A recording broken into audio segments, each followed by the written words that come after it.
Hello everyone, I am doctor Virendra sir. Welcome to my channel Shakespeare English classes. तो students, आज बात करने वाले हैं बहुत ही महत्वपूर्ण वन वर्ड सब्स्टिट्यूशन के बारे में, यानी अनेक शब्दों के लिए एक शब्द। ठीक है, तो अनेक शब्दों के लिए एक शब्द यानी वन वर्ड सब्स्टिट्यूशन, जो वेरी इंपॉर्टेंट है every exam point of view से और एवरीडे यूज के लिए भी। तो चलिए, जैसे लिखे हैं, life history of a person written by himself. Life history of a person written by himself is called autobiography. यानी कोई व्यक्ति जब अपना जीवनी खुद लिखे तो वो ऑटोबायोग्राफी कहलाता है। अगर मान लीजिए कि अगर मैं अपना जीवन के बारे में अपना जीवनी खुद लिखूंगा तो क्या कहलाएगा? ऑटोबायोग्राफी, यानी आत्मकथा। जैसे महात्मा गांधी के द्वारा लिखा गया है माई एक्सपेरिमेंट्स विद ट्रूथ, तो ये महात्मा गांधी के द्वारा खुद से लिखा गया है, तो क्या हो गया? ऑटोबायोग्राफी, है ना। और नेक्स्ट है life history of a person written by another. कोई व्यक्ति किसी दूसरे व्यक्ति का जीवनी कोई दूसरे व्यक्ति लिखे, उसे कहा जाता है बायोग्राफी। यानी कि लिखे हैं बायोग्राफी यानी जीवनी। Life history of a person written by another is called biography. यदि किसी दूसरे व्यक्ति का जीवनी कोई दूसरे लिखता है ना, वो कहलाता है बायोग्राफी यानी जीवनी। जैसे मान लीजिए कि बाबरनामा बाबर खुद लिखे हैं, तो ये हो गया ऑटोबायोग्राफी। और यदि हुमायूं नामा अगर गुलबदन बेगम लिखी है तो ये हो गया बायोग्राफी। ठीक है, माने अकबर नामा अबुल फजल लिखे हैं, ये हो गया बायोग्राफी। ठीक है ना, तो ये समझ में आ गया होगा ये difference. The life history of a person written by himself is called autobiography and the life history of a person written by another is called biography. Okay, belonging to past, जो माने अतीत से बिलोंग करता हो, अतीत से, है ना, प्राचीन से, तो क्या कहलाएगा? एंशिएंट। क्या कहलाएगा? एंशिएंट। एंशिएंट का प्राचीन।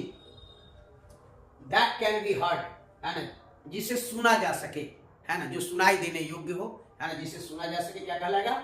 ऑडिबल। क्या कहलाएगा? ऑडिबल। ऑडिबल का अर्थ होता है श्रव्य। श्रव्य माने सुनी जा सकने योग्य, माने जिसे हम लोग सुन सकते हैं, है ना, क्या कहलाएगा? ऑडिबल, है ना। ये नाम ही है अनेक शब्दों के लिए एक शब्द। ठीक है, बहुत सारा शब्द को, है ना, एक शब्द में बनाकर दिया जा रहा है। चलिए, दैट कैन बी सीन माने जिसे देखा जा सके, जिसे हम लोग देख सकते हैं, है ना, जिसे देखा जा सके, क्या कहलाएगा? विजिबल। विजिबल का अर्थ होता है दृश्य यानी स्पष्ट, दृष्टिगोचर, है ना, जिसे हम लोग देख सकते हैं। जैसे अगर लैब में भी शुरू करते हैं तो क्या बोलते हैं? माने एम आई ऑडिबल नाउ, माने एम आई विजिबल नाउ, है ना, ऐसे बोलते हैं ना। तो चलिए, इसे बहुत पॉपुलर वर्ड है।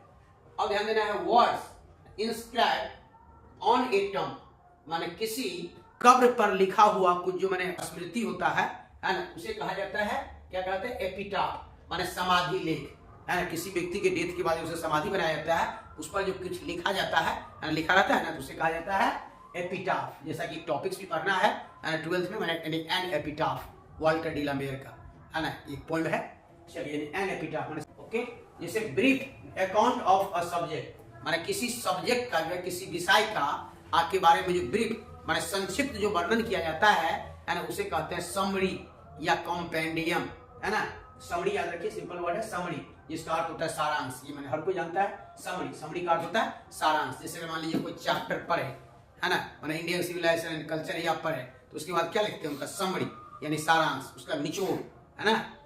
Published after the death of author, जैसे published after the author's death, है ना, माने लेखक के मृत्यु के बाद, माने मृत्यु उपरांत जो वर्क पब्लिश होता है उसे कहा जाता है पोस्थ्यूमस, यानी पोस्थ्यूमसली पब्लिश, है ना। बहुत सारे राइटर, अगर कुछ भी आप पढ़ते हैं तो राइटर के डेथ के बाद अगर जो वर्क पब्लिश हुआ है तो कहलाता है पोस्थ्यूमसली। ठीक है ना, पोस्थ्यूमस। जैसे कि अगर किसी बच्चा का पिता के डेथ के बाद अगर बच्चा, है ना, जन्म लेता है ना, तो उस बच्चे को भी मैंने पोस्थ्यूमस चाइल्ड कहते हैं। ठीक है ना, पोस्थ्यूमस। ओके, अब चलिए, मैंने एनिमल और प्लांट लिविंग ऑन अनदर, यानी जीव या पेड़ पौधा जो मैंने दूसरे पर जिंदा रहता है, अर्थात दूसरे पर मैंने जिंदा रहने वाला, निर्भर रहने वाले को क्या कहते हैं? पैरासाइट। पैरासाइट का अर्थ होता है परजीवी, है ना, परजीवी जो दूसरे पर जिंदा रहे। अब है child without parents. Child without parents, parents है ना, जिसके पेरेंट्स का माता पिता, है ना। तो चाइल्ड माने बिना माता पिता के बच्चे।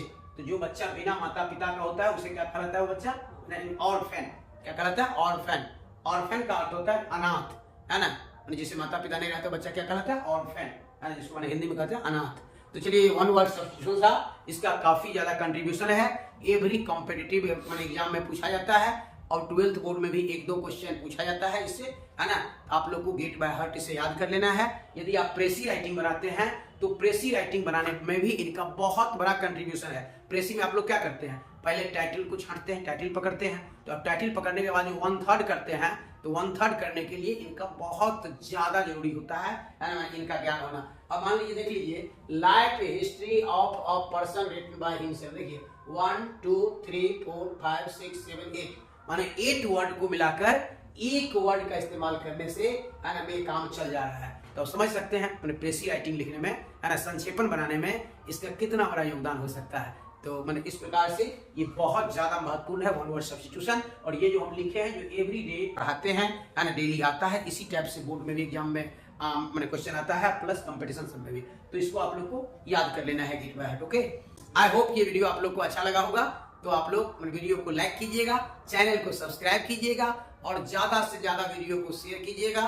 Thank you so much all of you. मिलते हैं नेक्स्ट वीडियो में नेक्स्ट टॉपिक के साथ।